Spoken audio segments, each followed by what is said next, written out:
ለምሳሌ እናቶች ላይ ብቻ የተሰራ አንድ ዳሰሳ ጥናት እንደሚለው ምን ይመስላል እናቶች ሁሉንም ሚና ለመጫወት ባደረጉት ሚናና በገጠማቸው ውጣ ውረድ ልጆቹ ላይ በርከት ያሉ አሉታዊ ተጽዕኖዎች ፈጥሮባቸዋል። አባት ባለመኖሩ ማለት ነው። በቃ አባት የሚሞላውን ጋብ እናት ልትሞላው አትችልም።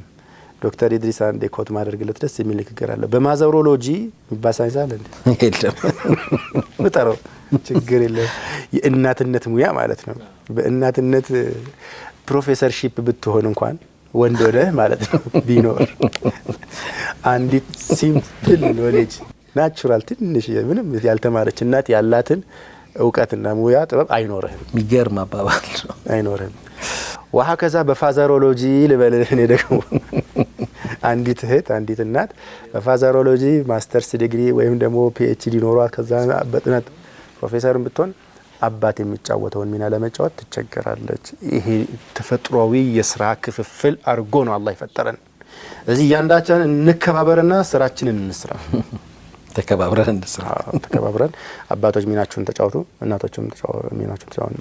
እናቶች ብቻ በሚያሳድጓቸው ልጆች ላይ በተደረገ የዳሰሳ ጥናት ልጆቹ ላይ ከባድ ተጽዕኖ ተፈጥሮ ታይተዋል።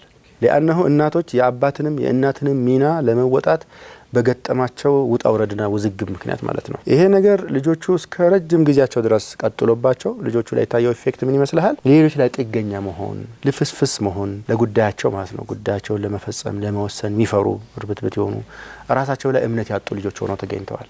ያ ማለት ከአባት የሚገኘው ነገር ጎልማል ማለት ነው። ቀደም እንዳልነው በአባትነት ሙያ የሰለጠነች ወይም የተፈጠረች እናት የለችም።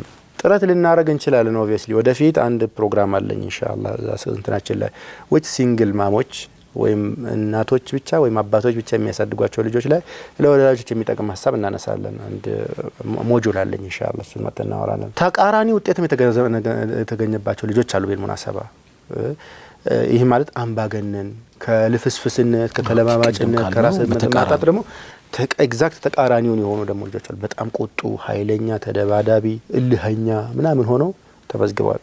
እንግዲህ የጾታ ልዩነት እንደተጠበቀው ነው ማለት ነው።